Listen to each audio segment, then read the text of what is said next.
اعوذ باللہ من الشیطان الرجیم بسم اللہ الرحمن الرحیم فلا اقسم بالشفق واللیل وما وسق والقمر اذا اتسق لترکبن طبقا عن طبق۔ یہ ہے اصل میں وہ مقام جس کے حوالے سے میں نے آپ کو کہا تھا کہ سورہ مدثر کی ان آیات کو ذہن میں رکھیے۔ کلا والقمر، ایک تو یہ دیکھیے کہ وہاں بھی درمیان میں پھر اثر نو قسمیں آ گئی تھیں، دو تقریباً جو سمجھیے دو صورتیں بن گئیں، شروع میں یا ایھا المدثر سے لے کر اور آیت نمبر 31 تک، اور پھر کلا والقمر واللیل اذا ادبر والصبح اذا اسفر انہا لإحدی الکبر۔ وہی بات یہاں ہے، ایک مضمون پورا ہو چکا۔ فلا اقسم بالشفق، تو نہیں مجھے قسم ہے شام کی سرخی کی، واللیل وما وسق، اور رات کی اور جو چیزیں اس میں سمٹ آتی ہیں، والقمر اذا اتسق، لیکن پھر جب چاند جو ہے رفتہ رفتہ بھرتا ہے اور پورا ہو جاتا ہے، 14ویں کا چاند بن جاتا ہے۔ یہ اصل میں میرے نزدیک واللہ عالم، یہ کسی اور کوئی بات میں نہیں کہہ رہا ہوں، میرے نزدیک یہ دو بڑی اہم خبروں کی نشاندہی ہے جو قرآن میں کی گئی ہے، اور وہاں ہے بھی انہا لإحدی الکبر، بہت بڑی خبر ہے یہ کہ محمد رسول اللہ صلی اللہ علیہ وسلم کا جب خورشید ہدایت طلوع ہوا ہے تو اس وقت صورت کیا تھی؟ 600 سال کی رات تھی جس میں کوئی نبی نہیں آیا تھا، بس چاند کے کچھ اثرات، کچھ روشنی، کچھ تھے نیک لوگ، کچھ جنات میں بھی نیک تھے، لیکن اکثر و بیشتر دنیا کے اوپر جو غلبہ ہو گیا تھا وہ بالکل باطل کا۔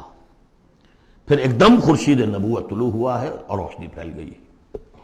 اب خبر دی ہے اسی خورشید نبوت نے صلی اللہ علیہ وسلم کہ قیامت سے پہلے ایک مرتبہ پھر یہ دین کا غلبہ ہوگا، جیسا آپ کے دست مبارک سے بنفس نفیس جزیرہ نماء عرب پر پورا خورشید اسلام چھا گیا، نظام دین قائم ہو گیا۔ الیوم اکملت لکم دینکم واتممت علیکم نعمتی ورضیت لکم الاسلام دینا، جاء الحق وزہق الباطل ان الباطل کان زہوقا۔ اور اس کے بعد یہ کہ خلفاء ثلاثہ کے زمانے میں، حضرت علی کے زمانے میں کوئی توسیع نہیں ہوئی، حضرت ابوبکر، حضرت عمر، حضرت عثمان، خلفاء ثلاثہ کے زمانے میں توسیع ہوئی۔ حضرت علی کے زمانے میں ان پر کوئی الزام نہیں، ان کا کوئی قصور نہیں، لیکن یہودی سازش عبداللہ ابن سبا کی، اس کی وجہ سے مسلمان آپس ہی میں لڑ پڑے، 1,00,000 جانیں ختم ہو گئی آپس میں لڑ کر، جنگ جمل، جنگ صفین، جنگ نہروان، 1,00,000 کے قریب۔ تو مومنٹم گاڑی کا ٹوٹ گیا، موشن ٹوٹ گئی۔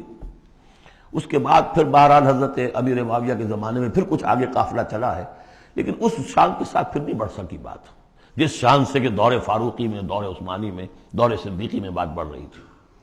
بہرحال وہ تو پروسیس رک کر اور پیچھے ریورس بھی ہو گیا، لیکن حضور کی دی ہوئی خبر ہے کہ دوبارہ دنیا میں دین کا غلبہ ہوگا اور گلوبل ہوگا، پوری دنیا میں ہوگا۔ وہ حدیثیں ہم نے نوید خلافت کے عنوان سے کتابچہ 8 صفحے کا کتابچہ بہت شائع کی ہیں۔ میں صرف یہ بتا رہا ہوں وہاں حضور کے زمانے میں کل 23 برس میں انقلاب برپا ہو گیا، سورج ایک دم طلوع ہو جاتا، کتنی دیر لگتی ہے، طلوع ہو گیا۔ لیکن اب جو روشنی آئے گی وہ آئے گی تدریجاً، اس کی شان کیا ہوگی؟ فلا اقسم بالشفق، ایک شفق کی روشنی ہوتی ہے جب رات، سورج تو غروب ہو گیا لیکن شفق ابھی ہے۔ وہ حال ہے اس وقت دنیا کا کہ اسلام کی روشنی غروب ہو چکی ہے، صرف شفق کی لالی سی نظر آ رہی ہے۔ اس کے بعد واللیل وما وسق، پوری دنیا کے اوپر دین کے اعتبار سے تاریکی چھا گئی ہے، رات ہے، اور رات جو ہے اپنے اندر جن جن چیزوں کو سمیٹ لیتی ہے۔ لیکن والقمر اذا اتسق، لیکن چاند طلوع ہوتا ہے، پہلے دن، دوسرے دن، تیسرے دن بھرنا شروع ہوتا ہے، یہاں تک کہ وہ پورا ہو جاتا ہے۔ اب چاند کی چاندنی جو ہے وہ پھر دنیا کے اندر اس کو رات کو منور کر دیتی ہے۔ لَتَرْكَبُنَّ طَبَقًا عَن طَبَقٍ، اسی طرح تم چڑھو گے درجہ بدرجہ، یعنی اب جو تجدید دین کا کام ہوگا، اب جو اقامت دین کی جد و جہد ہوگی، اب جو دنیا میں خلافت علی منہاج النبوت کا نظام قائم ہوگا، تو وہ کسی ایک نسل میں نہیں ہو جائے گا، کسی ایک دائی یا ایک تحریک کے ذریعے سے نہیں ہو جائے گا، درجہ بدرجہ۔ کسی نے ایک کام کر دیا، علامہ اقبال نے ایک فکر کو واضح کر دیا کہ اسلام مذہب نہیں دین ہے، اور جدا ہو دین سیاست سے تو رہ جاتی ہے چنگیزی، یہ ایک وحدت ہے۔ ابوالکلام آزاد اٹھے، انہوں نے قائم کی جماعت حزب اللہ، لیکن یہ کہ کچھ مخالفتوں سے بدل ہو کر جلدی چھٹ چلے گئے، پھر وہ کانگریس میں شامل ہوئے اور انہوں نے پھر جو ہے اپنی پوری زندگی جہاد حریت کی نظر کر دی۔ پھر مولانا مودودی اٹھے، وہ جماعت اسلامی بنائی۔ افسوس کہ پاکستان میں آ کر وہ یہاں کی قومی سیاست کے اندر داخل ہو کر انہوں نے بھی منزل کھوٹی کر لیا۔ وہ قافلہ جو ہے جیسے کہ کہیں کسی دلدل میں پھنس گیا ہے۔ یہ رفتہ رفتہ ہوگا، لیکن انہوں نے ایک ایک قدم بڑھایا ہے، ان سب کی کوششوں سے ایک ایک قدم بات آگے بڑھی ہے۔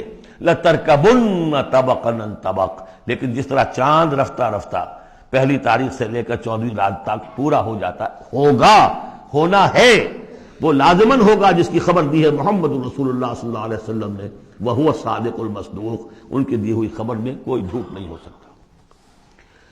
فَلَا أُقْسِمُ بِالشَّفَقِ وَاللَّيْلِ وَمَا وَسَقَ وَالْقَمَرِ إِذَا اتَّسَقَ لَتَرْكَبُنَّ طَبَقًا عَن طَبَقٍ فَمَا لَهُمْ لَا يُؤْمِنُونَ۔ انہیں کیا ہو گیا ہے، ایمان کیوں نہیں لاتے، کیوں نہیں مانتے؟ وَإِذَا قُرِئَ عَلَيْهِمُ الْقُرْآنُ لَا يَسْجُدُونَ، اور جب ان پر قرآن ان پڑھ کر سنایا جاتا ہے کیا ہو گیا انہیں کہ سجدہ نہیں کرتے۔ بَلِ الَّذِينَ كَفَرُوا يُكَذِّبُونَ، بجائے ایمان لانے کے یہ کافر جو ہیں یہ تو الٹا اور جھٹلا رہے ہیں۔ یہاں ذرا نوٹ کر دیجئے، یہ لفظ بے شمار مرتبہ آیا ہے، کفر اور تکذیب، کفر اور تکذیب، والذین کفروا بآیاتنا وکذبوا۔ تو کفر اور تکذیب یہ کیا صرف تکرار ہے یا اس کے اندر فرق ہے کچھ؟ کفر کے معنی ہے چھپا دینا، دبا دینا۔ فطرت انسانی میں جو گواہیاں موجود ہیں جو ان کو دبا رہا ہے یہ کفر ہے۔ ان گواہیوں کو ابھارنے کے لیے، ایکٹیویٹ کرنے کے لیے قرآن مجید کی آیات آئی، ان کی تکذیب کر رہا ہے، یہ بہت بڑا جرم ہے۔ یہ دو جرم علیحدہ ہیں۔ اپنی فطرت کے اندر جو گواہیاں مضمر ہیں انہیں چھپانا، دبانا، لیکن پھر جب آیات ربانیہ سامنے آئے ان کو جھٹلا دینا، یہ ڈھٹائی کی حد ہے۔ پھر والذین کفروا وکذبوا بآیاتنا اولئک اصحاب النار هم فیہا خالدون۔ یہ تو جو پہلا چارٹر دیا گیا تھا حضرت آدم کو خلافت عرضی کا چارج سنبھالتے وقت، اب اتر جاؤ یہاں سے، اس جنت سے جاؤ نیچے اور جا کر چارج لو اب زمین کا، اور وہاں کیا ہوگا؟ فَإِمَّا يَأْتِيَنَّكُم مِّنِّي هُدًى فَمَن تَبِعَ هُدَايَ فَلَا خَوْفٌ عَلَيْهِمْ وَلَا هُمْ يَحْزَنُونَ وَالَّذِينَ كَفَرُوا وَكَذَّبُوا بِآيَاتِنَا۔ کفر پہلا جرم اور تکذیب یہ مہا جرم۔ کفر تو اس وجہ سے بھی ہو سکتا ہے کچھ ماحول کے اثرات تھے، آپ ظہور میں رہے، آپ دبے ہوئے تھے، لیکن جب وہ روشنی آ گئی پھر اس کی تکذیب، یہ معلوم ہوا کہ اب یہ جرم جو ہے اپنی آخری حد کو پہنچ گیا۔